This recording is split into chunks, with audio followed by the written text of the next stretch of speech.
Who? Finally. The long-awaited Minecraft movie just dropped, so the big question, does it live up to the hype? Directed by Jared Hess, this one's got a wild cast. Jason Momoa as Garrett, the Garbage Man Garrison, Jack Black as Steve, Danielle Brooks as Dawn, Emma Myers playing Natalie, and Jennifer Coolidge in a standout role. It runs about 101 minutes and follows a ragtag bunch of misfits who get sucked into the blocky world of Minecraft, where they gotta survive and figure out how the heck to get back home. Expect to see some iconic in-game faces, yep, creepers and piglins make an appearance.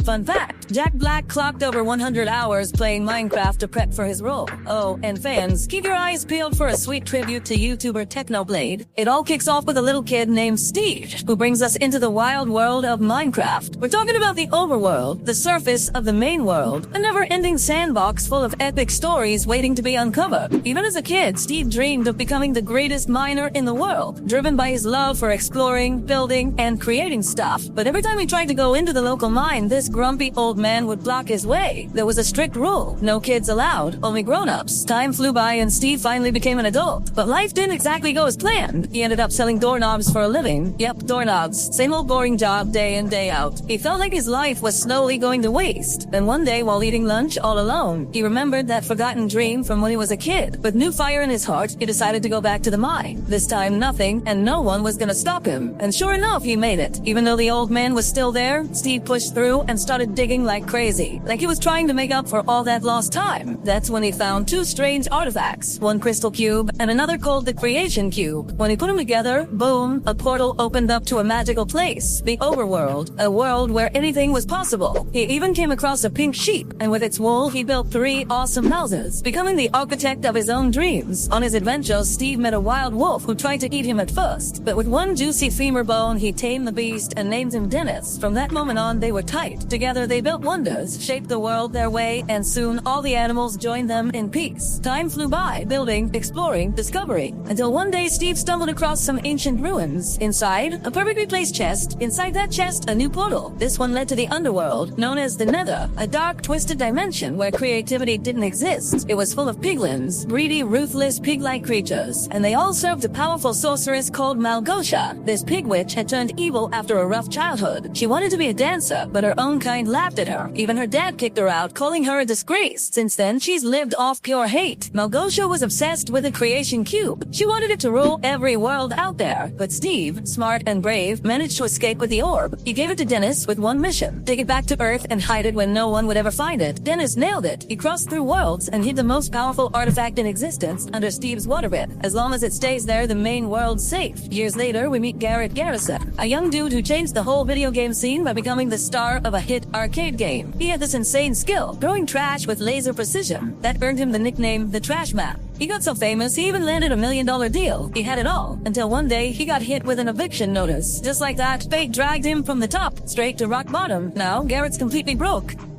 So yeah, Garrett, broke and desperate for a comeback, hits up this local auction hoping to score something he could flip for cash. One of the staff tips him off about some old artifact that's supposedly super valuable. Curious, Garrett says he'll consider buying it if they can cut him a better deal and let him check it out a little more. The auction kicks off, and after a short bidding war, Garrett walks away with the mystery item for $900, agreeing to pay it off in 6 months. But when he opens the box, total letdown, looked completely empty. Frustrated and thinking he got scammed, he slammed the lid shut without realizing the creation cube was right there, hidden in plain sight. Blinded by disappointment, he didn't even notice. Someone nearby, hearing him vent about being flat broke, told him maybe it was time to stop chasing treasure at sketchy auctions. Meanwhile, we meet Henry and his big sister Natalie. They'd just moved to the city after their mom passed away. Natalie, trying to get back on her feet, picked up a modest job that covered rent. At their new place, they were greeted by Dawn, a friendly real estate agent who welcomed them with kind words and a warm vibe. The next morning, Natalie made breakfast for Henry, a pizza to share with his new classmates. She even gave him a bottle of cologne just to show some love. But Henry, still shaken by all the change and grief, barely said thanks and headed out for his first day of school. Elsewhere, Garrett was cleaning out old junk from his shop when Henry walked in. The kid, curious, offered him a slice of pizza in exchange for some advice. Garrett, who liked to call himself the salesman of the game of life, told him his wisdom cost $50 an hour. Joking around, he dropped some real talk. Friends are like puzzles. Sometimes you've got all the pieces, and sometimes you're missing just one to feel whole. He also told him, you can't be a team by yourself, but with just one more, you can beat anything. Inspired, Henry left the pizza and made his way to class. At school, he met the principal, who handed him his name tag. During their chat, she randomly shared that her marriage had been dead for years, but they stayed together just for the love of their dogs. Later, Henry entered his classroom, where the teacher, super sarcastic, complained to the students about how much he hated his life. As class started, they began a group project. Henry made a mistake placing a part wrong, and suddenly the jetpack prototype went haywire. Right at that moment, Natalie, working nearby, got caught off guard when the out-of-control gadget came crashing down on her building. The principal freaked out, demanded to speak with Henry's guardian. Panicking, Henry called up Garrett and begged him to pretend to be his uncle. As soon as Garrett heard Henry had $26 in cash, he was all in. While trying to explain things to the principal, Henry spotted the strange cube in the back of Garrett's shop and asked about it. Garrett just shrugged and said he was selling it for $95. Had no clue what it actually did. But then, while digging through some boxes, they found an old instruction manual. One warning stood out in huge letters. Under no circumstances should the orb and the crystal cube be combined. It even added, never, not even if you're broke, open the cube just cause you think there's treasure hiding inside. Naturally being curious and totally ignoring the warning, the two decided to check it out. They headed to an abandoned mine to see if the thing had any kind of power, not knowing they were about to kick off an adventure that would change their lives forever.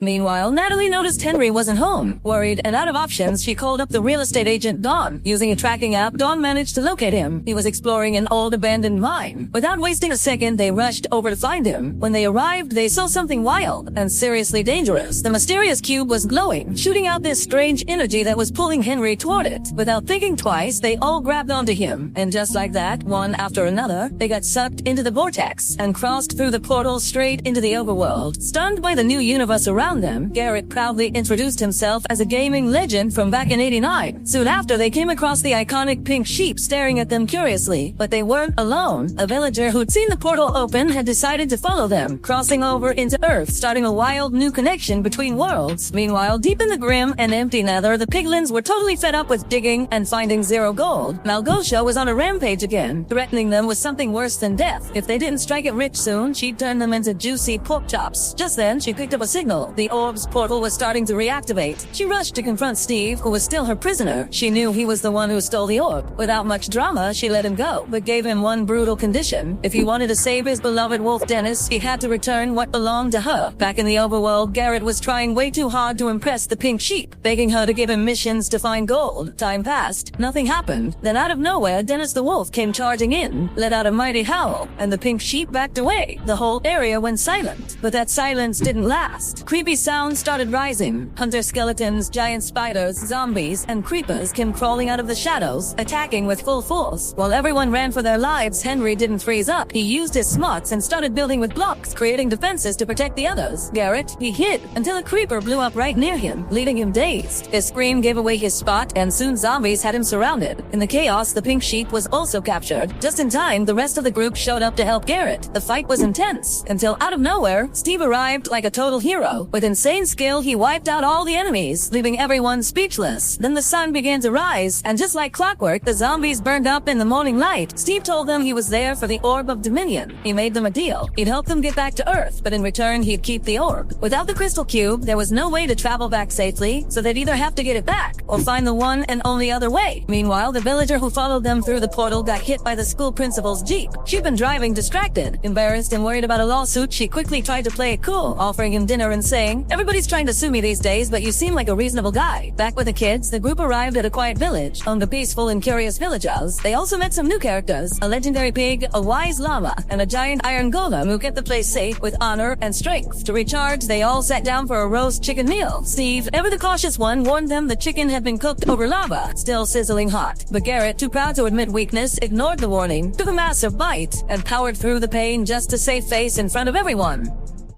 Back in the nether, Malgosia was losing it. Tired of constant failure, she summoned the most powerful general in her army, Chungus, the strongest and, ironically, kindest piglin of them all. She told him that 4 strangers, the roundies as she called them, had the orb. Before sending him out, she gave him a nether wart, a special talisman to stop him and his troops from turning into zombified bacon along the way. No more messing around. She gave the order, get the orb, whatever it takes. Meanwhile, in the overworld, the group kept heading toward the legendary mansion. Along the way, they got access to Steve's inventory, a magical space packed with tools, gadgets, and all kinds of cool stuff. That's where they found the Ender Pearl, an epic item that lets you teleport to wherever you toss it. Of course, Garrett, being Garrett, used it right away, not realizing it was the last one they had. Later, Steve showed them how to craft tools with materials from the world. Feeling inspired, Garrett built his own weapon. Kinda clunky, but it worked, sort of. Henry, on the other hand, combined random real-world junk with Minecraft gear, and somehow built something surprisingly useful. Later, Garrett pulled Steve aside for a chat. He admitted he had read the note hidden inside the orb, and straight up asked about the rumored treasure. Steve came clean. Yeah, he had a stash of diamonds, but they were deep, deep in the mines far from the mansion. Getting to them would be a serious risk. But Garrett didn't blink. He looked him dead in the eye and said, "No diamonds, no orb." So off to the mines they went. Just as they were about to head out, boom, the piglins showed up. General Chungus introduced himself to Steve, polite, but with a tone that said, "I could kill you in a blink." As usual, Steve tried to take charge, but Garrett, feeling a little jealous and craving some spotlight, jumped in. Armed with his goofy DIY weapon, he charged at Chungus and missed completely, smacking Steve instead. Chungus, not even scratched. Chaos broke out. Everyone split up in the fight. Natalie and Dawn ended up in one group, while the boys, Garrett and Henry, got separated. Before they split, they agreed to meet up at the mansion. To help them escape, Steve handed out special flight wings, but only had 2 pairs. So in a surprise move, he tackled Garrett and took off with him, flying together. What followed was a full-on aerial chase. They zipped through walls, dodged sharp attacks, pulled off wild stunts, trying to outrun the piglin army. At one point, they flew over a peaceful field full of sleepy pandas, totally unaware of the madness happening above. Finally, Garrett and Steve activated water drop mode, splashing down into a lake, perfectly safe. Not a single scratch on them. Back on Earth, the school principal was enjoying a surprise date with the villager she hit with her Jeep. Over dinner, she admitted she'd just gotten divorced. Said her ex-husband just didn't have a personality. Meanwhile, in the overworld, Steve opened up about Malgosha. Back in the day, she dreamed of being a world-class dancer. Her moves were smooth, stylish, way ahead of Nether's stiff traditions, but her dad kicked her out, humiliated by her passion. After that, she swore off beauty and creativity forever. Now, if she gets the orb, she'll destroy the overworld, along with all its innocent creatures. But Steve was torn. He needed the orb to save his beloved wolf Denna, still being held hostage by Malgosha. Back in the Nether, Malgosha was furious. Chungus had failed. No patience left. She unleashed her ultimate weapon, the Great Pig, a massive beast they'd just implanted with a brain. It woke up in a blind rage, and without a second thought, crushed General Chungus. Then with a deep booming voice, Malgosha gave it its first command: "Go, bring me the orb."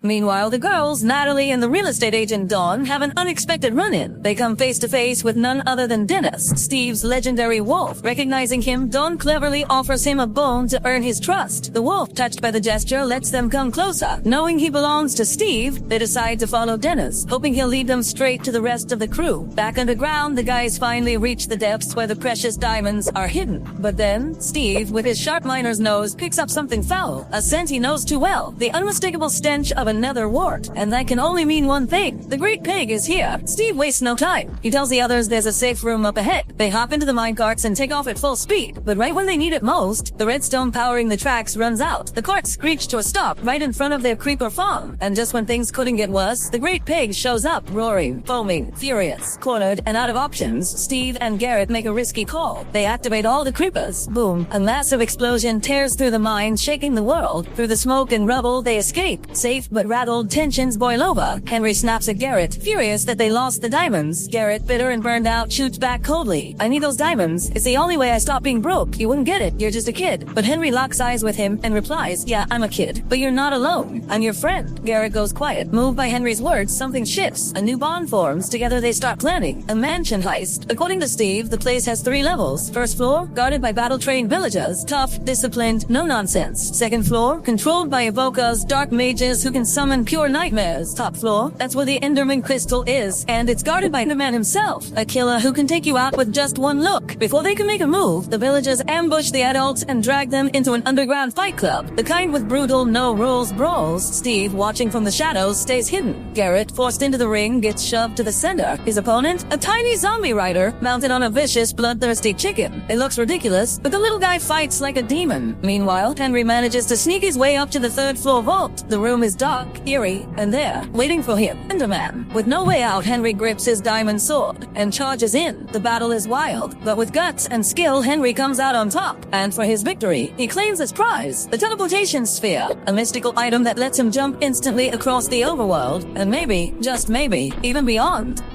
After making it out of the mansion, exhausted but so close to finishing their mission, the group runs right into their worst nightmare. Malgosha, the piglin witch, had tracked them down using the orb's magical scent. With a wicked grin, she snatches the creation cube and the Enderman crystal. No fight, no warning, just arrogance. She vanishes into the nether shadows like she's already won. Crushed, Steve and Henry try to run, knowing there's no way to get the artifacts back. But Garrett doesn't move. He stares ahead, eyes burning with defiance. If I'm going down, he says, then I'm going down with style. He throws his arms up and yells, this calls for some heavy metal. And with that, he sets off a massive explosion. A last-ditch sacrifice to stop Malgosha from wiping them out right then and there. The shockwave blasts everyone apart. The boys, bruised and barely conscious, land among the rubble. Moments later, Dennis finds Steve and nudges him awake. Steve gets up slowly. In the distance, Henry stirs. He's hurting, but alive. Amid the devastation, they spot a strange little structure. A cozy mushroom house. Dawn had built it as a quick shelter. Reunited with Natalie and Dawn, the group realizes just how bad things have gotten. Darkness is spreading across the overworld. Malgosha's power is swallowing everything. It's time for Garrett, for the world, for everything they've been through. They decide to fight back. They start crafting new tools, stronger, smarter. Henry, holding the teleportation sphere, lays out a plan. He modifies the iron golems, upgrading them with super speed modules. Now they've got an army of raging metal giants ready to take on the nether horde. Malgosha sees them coming and laughs. Golems don't fight unless they're provoked. But one reckless little piglin throws the first punch. And that's all it takes. The golems snap, and the war begins. Furious, Malgosha unleashes her deadliest weapon, the Great Pig. But she didn't expect this. The heroes had built their own ultimate golem, even bigger and stronger, made from a secret alloy. The two beasts clash in a thunderous showdown that shakes the overworld to its core. Meanwhile, Steve confronts Malgosha. He's armored head to toe in hand-carved diamond plates, wielding a massive diamond blade. He looks like a legend, but Malgosha doesn't flinch. She knows her dark magic beats any blade. Elsewhere on the battlefield, Henry fights his way toward the Orb of Dominion, while Natalie ends up alone. Just as the Great Pig breaks free from the golem fight, he charges toward her. She's got no way to run. But before the worst can happen, a voice rings out. It's Dawn, standing tall on a hilltop, surrounded by a pack of wild wolves she's somehow tamed and united. With one sharp whistle, she commands the attack. The wolves launch at the Great Pig, starting a wild primal brawl. Then in the middle of the chaos, the Great Pig, raging with fury, fires a deadly beam straight at Henry. He's hit, falls. The battlefield goes silent. Everyone freezes, until from the smoke and flames, Garrett returns, rising from the ashes like a phoenix. He rushes in, grabs Henry, and pulls him to safety. With what strength they have left, the heroes regroup. They tear apart Malgosha's dark machinery and hurl the Orb of Dominion into the abyss. Suddenly, light begins to shine again. The overworld breathes. Balance is returning. But just as the orb falls, the Great Pig catches it. All hope seems lost, until the ultimate golem unleashes a devastating final blow, slamming the beast and reclaiming the orb once and for all. With the orb back in their hands, it's time for the final showdown. Steve steps up to face Malgosha. She's weak, cornered, defeated. He looks her dead in the eyes. It's over, you lost. But even now, she tries to trick him. 3 times she lunges, knife hidden. 3 times he blocks her. Steve knows the fight is over, but instead of finishing her off, he walks away. He leaves her alive, to live with the shame of her failure. With the threat finally neutralized, Steve says his goodbyes to the crew. He turns to Henry and offers him a place in the overworld, a chance to stay and start a new life. But Henry smiles and shakes his head. He's going home. Steve respects the decision. He reunites with Dennis, his loyal wolf, but then surprises everyone. He kneels beside Dennis and hands the leash to Dawn. He needs a peaceful life, and so do you, Steve says with a soft smile. Then he hugs Garrett, calls him a true friend and a brave warrior. He thanks Natalie and Dawn for their courage. He watches them step through the portal one by one. And just when he's about to head back to his quiet life in the overworld, Steve pauses. He looks around, thinks for a second, and with fresh determination, he walks through the portal to Earth. Days later, everything's changed. Garrett's leveled up big time. His shop, now a total hotspot. He's a master of hustle and gaming. Together with the squad, they launched a brand new video game based on their wild adventure. Life couldn't be better. Dawn ditched real estate and lives for adventure now. With Dennis by her side, they bring the party wherever they go. Just like her new catchphrase says, Natalie opened her own self-defense school. Now she's a local hero, a community icon. And Henry, he finally got that jetpack working, soaring through the skies, living his dream. And that's how this story ends, or is it? Cue the post-credit scene. Turns out love blossomed between the villager and the school principal. Now he speaks fluent human, and she learned villager. Ever since they met that wild night, he's had one thing on his mind. He takes her hand, gets down on one knee, and pops the question. He proposes, and that's how the story ends.